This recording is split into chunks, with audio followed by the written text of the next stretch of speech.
My name is Nathalie Batraville, and I will be reading from Dionne Brand's A Map to the Door of No Return, Notes to Belonging. I'll be reading from the section titled Arriving at Desire, and I'll be picking up where Nick Kay left off on page 187. Dessalines was said, on the pages of this book, to have been voracious in battle. Toussaint, a diplomat. When I was 25 or so, I would write in a poem, Toussaint, I loved you as soon as I saw you on that page. I loved his faith, though it betrayed him, but Dessalines' ardor never would. I loved his ferocity. The poem ended, Dessalines, Dessalines, you were right. This book I had found inhabited me with its terror and revolution. I was 8 or so. It was the first big book I read to its end. When I was finished, I was made. I had lost innocence and acquired knowledge. I had lost the idea that desire was plain. I recall the passion I felt for those people fighting the French. I recognized them. I was them. I remember my small chest. My grandmother called it a bird's chest, racked with apprehension over the outcome. I would continue to hunt down sugar and milk and black fruit cake and cream wafers, certainly. But the Black Napoleon and having fallen into the face of a book were now entwined and indistinguishable in my sensual knowledge. I read the book over and over again, returning to passages, to Toussaint and Dessalines. The second book I recall, as one only recalls significance, and recollection is happenstance.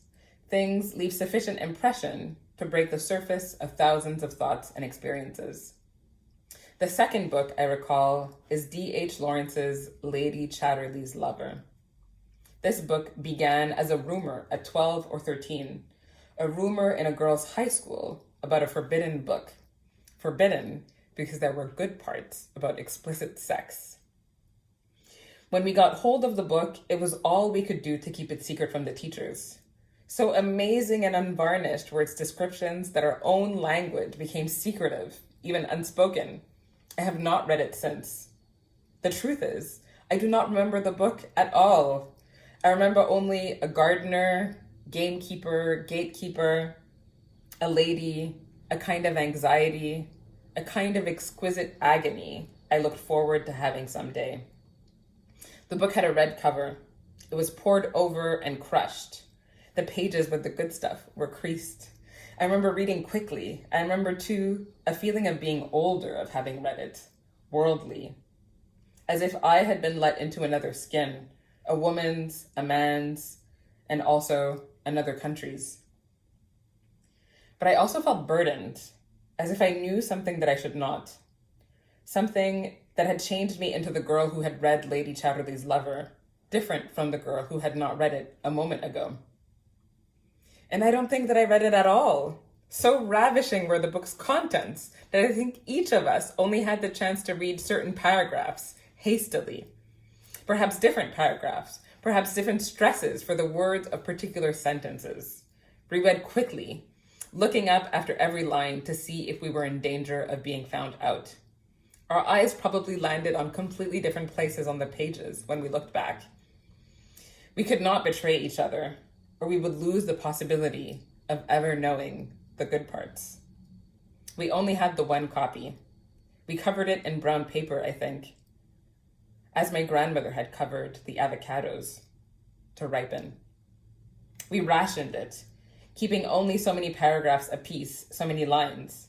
I read holding my breath, the narrative interpolated into the humid air of a going home after school afternoon, a not watching where you are going, stumbling, perhaps falling afternoon.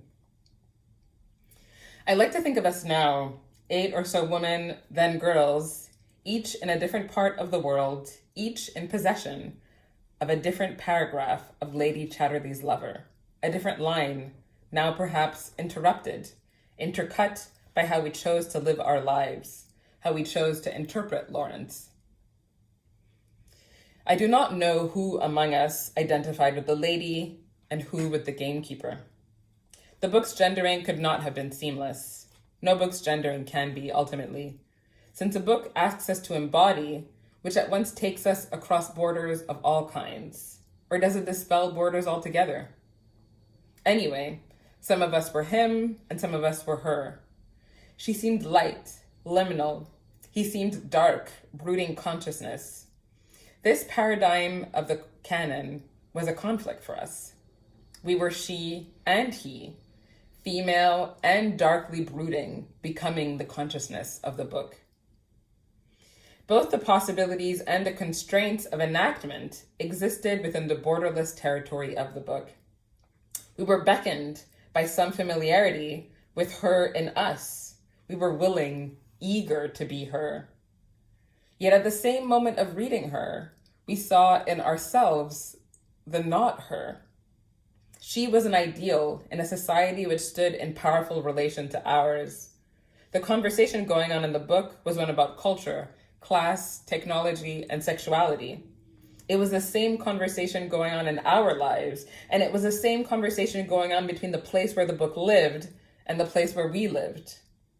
This conflict was not fully charged in us yet, or at least it operated as a doubleness. So we wanted to be her, we wanted to be them, we wanted to be there. Yet we recognized the cleavage, the primitive in his cottage at the bottom of the garden, modernity attracted and repelled by him. We were him. We on an island at the bottom of the new world.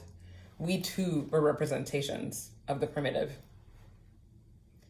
The book had begun outside of the book, in the rumor.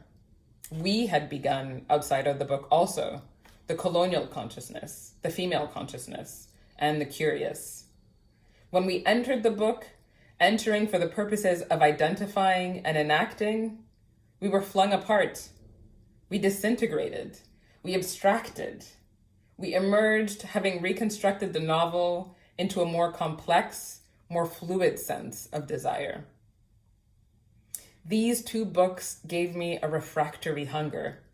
The register and compass led me to all other books.